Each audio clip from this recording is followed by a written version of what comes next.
ರಾಜ್ಯದ ರಾಜಕೀಯ ಪರಿಸ್ಥಿತಿಗಳ ಬಗ್ಗೆ ಸುದೀರ್ಘವಾಗಿ ಮಾತನಾಡಿದರು.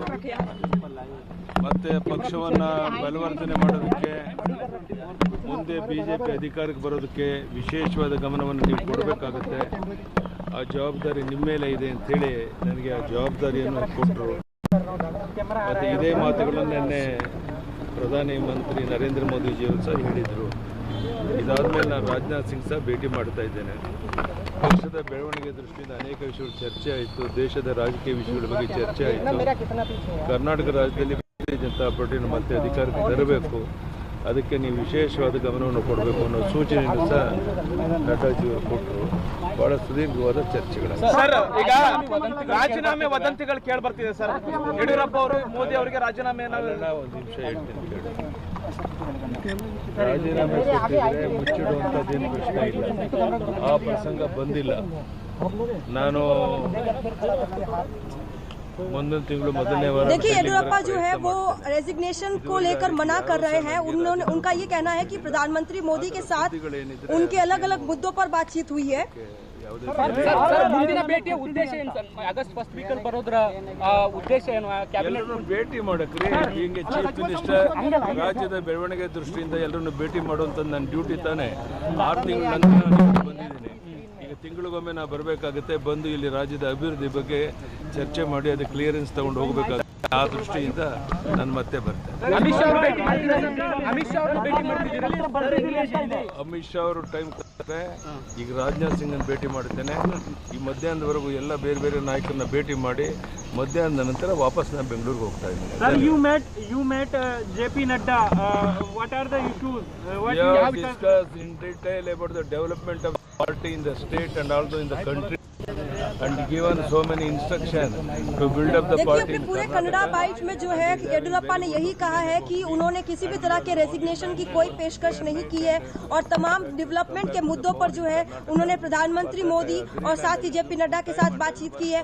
और बाकी जो भी क्लैरिफिकेशन होगा वे बेंगलुरु पहुंच के इस बात पर और चर्चा करेंगे. JP ನಡ್ಡಾ ಅವರು ಭೇಟಿ ಮಾಡಿದ್ರು. ಅದಕ್ಕೆ ಸಂಬಂಧಪಟ್ಟಂತೆ ಏನಾದರೂ ಚರ್ಚೆ ಆಯ್ತಾ? ಅದ್ರ ಬಗ್ಗೆ ಆ ರೀತಿ ಯಾವುದೇ ಚರ್ಚೆ ಆಗಲಿಲ್ಲ. ಆತನ ಅಭಿಪ್ರಾಯವನ್ನು ಸಹ ವ್ಯಕ್ತಪಡಿಸಲಿಲ್ಲ. ಅದ್ಯಾವುದೇ ಸಮಸ್ಯೆಗಳೀಗ ಇಲ್ಲ ಅನ್ನುವಂಥ ಸ್ಪಷ್ಟವಾದ ಮಾತುಗಳು ನಿಮಗೆ.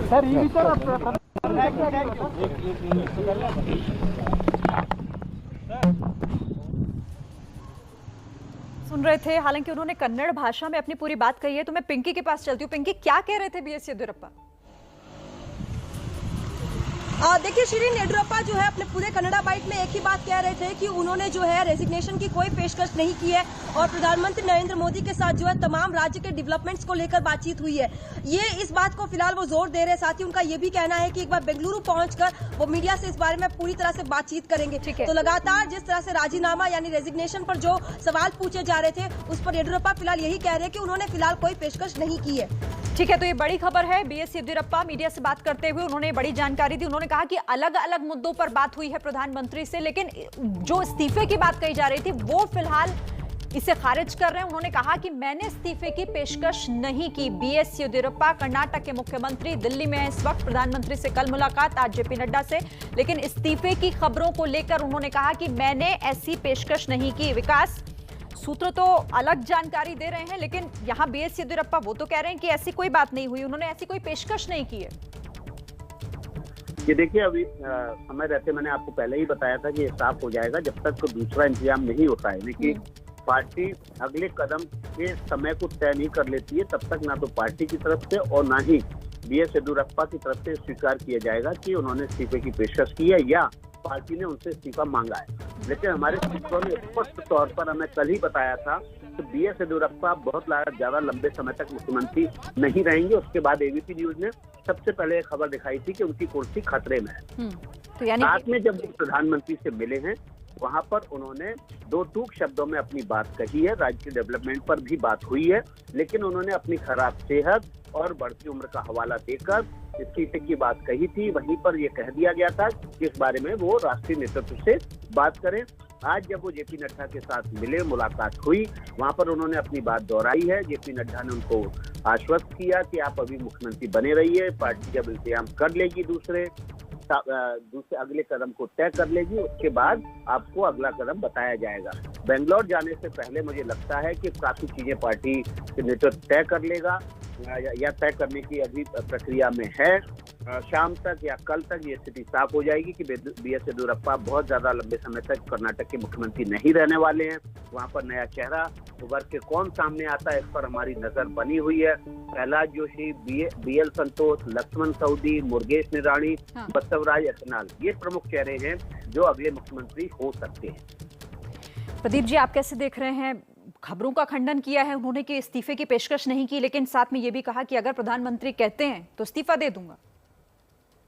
नहीं, मैं विकास जी की बात से सहमत हूं कि जब तक वैकल्पिक व्यवस्था नहीं हो जाती, जब तक ये फैसला नहीं हो जाता कि कौन होगा अगला मुख्यमंत्री, तब तक उनके इस्तीफे की घोषणा नहीं होगी। उनको कहा गया होगा कि अभी आप इस बारे में कुछ मत बोलिए, पार्टी बताएगी कि कब बोलना है। तो इसमें अब कोई शक नहीं। देखिए, कई बार हम लोग छोटे छोटे जो संकेत मिलते हैं उनको नजरअंदाज कर जाते हैं शायद। अभी जो कैबिनेट में एक्सपेंशन हुआ, पुनर्गठन हुआ केंद्रीय मंत्रिमंडल का, उसमें शोभा करंदलाजे का मंत्री बनना, वो लोकसभा सदस्य है कर्नाटक से और येदियुरप्पा के काफी करीबी मानी जाती है, उनका मंत्री बनना ये एक संकेत था कि कर्नाटक में नेतृत्व परिवर्तन के बारे में विचार हो रहा है। तो ये इसको मिलाइए, अगर आप इस तरह से जोड़िए कड़ियों को, तो इस संकेत बिल्कुल साफ है। और मुझे लगता है कि जो विकास ने खबर दी है वो आज शाम को नहीं तो कल सुबह तक सही साबित होने जा रही है। पिंकी, जैसा इस खबर के बाद प्रदीप जी भी कह रहे थे, विकास भी उसी का जिक्र कह रहे थे कि जब तक दूसरी व्यवस्था नहीं होगी तब तक इस चीज को लेकर, जिस कुर्सी की हम बात कर रहे हैं उस पर रहेंगे येदियुरप्पा, लेकिन वो ज्यादा वक्त नहीं होगा, शायद आज शाम या कल सुबह। देखिए, बिल्कुल शिरीन, ये बिल्कुल सही है, क्योंकि लगातार जिस तरह से कयास लगाए जा रहे थे, लेकिन फिलहाल जैसे लगातार मैं कह रही हूँ कि बीजेपी के सामने चुनौती जो है वो चेहरे की है। BL संतोष जो कि एक ब्राह्मण चेहरा है, अगर कर्नाटका की ओवरऑल कास्ट पॉपुलेशन की अगर बात करूं तो 3% ही ब्राह्मण है। तो ऐसे में लिंगायत जो कि करीब 29% है और पूरा का पूरा जो लिंगायत समुदाय है वो हमेशा से ही बीजेपी का एकदम ट्रेडिशनल वोटर्स रहे हैं। दूसरी ओर आती है वोक्कलिगास जो कि मैसूरू बेल्ट की तरफ जो है इनकी पॉपुलेशन ज्यादा है, वो जो है हमेशा JDS और कांग्रेस में अमूमन बढ़ते आए हैं। तो ऐसे में इसका सीधा फायदा जो है वो बीजेपी को होता रहा है अगर कास्ट फैक्टर की बात करें। और यही कारण है कि हमेशा से ही हमने देखा था किस तरह से जब येदियुरप्पा को बाहर कर दिया गया था पार्टी से और जब उन्होंने अपनी KJP पार्टी बनाई थी, तो इसका नुकसान जो है बीजेपी को काफी हद तक उठाना पड़ा था, क्योंकि तमाम जो लिंगायत समुदाय था, आपके पास आ रही हूँ मैं, एक बड़ी खबर इस बीच आ रही है सूत्रों से कि केंद्रीय नेतृत्व के सामने येदियुरप्पा ने एक शर्त रखी है, और वो शर्त क्या है? वो शर्त है कि उन्होंने अपने बेटे के लिए पद की मांग रखी है। केंद्र में अपने बेटे राघवेंद्र के लिए वो पद मांग रहे हैं। ये सूत्रों से जानकारी की शर्त एक रखी है केंद्र के सामने, नेतृत्व के सामने, केंद्रीय नेतृत्व के सामने येदियुरप्पा ने।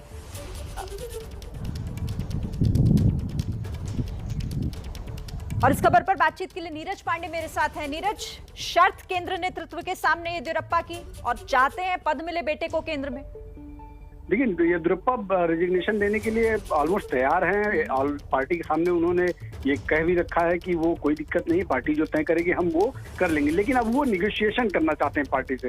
थोड़े दिन पहले उन्होंने एक पत्र लिखा था जो केंद्रीय नेतृत्व को, और पत्र लिखकर उन्होंने कई चीजें डिमांड की थी। खासकर वो अपने बेटे राघवेंद्र के लिए कुछ महत्वपूर्ण पद चाहते हैं, और विजेंद्र जो को स्टेट लेवल पर एक पद चाहते हैं, जो बड़े बेटे को सेंटर में और विजेंद्र को स्टेट लेवल पर। इसके अलावा भी कुछ अपने जो लीडर्स हैं उनको भी महत्वपूर्ण पदों पर स्थापित कराना चाहते हैं। तो कई चीजें उन्होंने उस लेटर में लिखी है।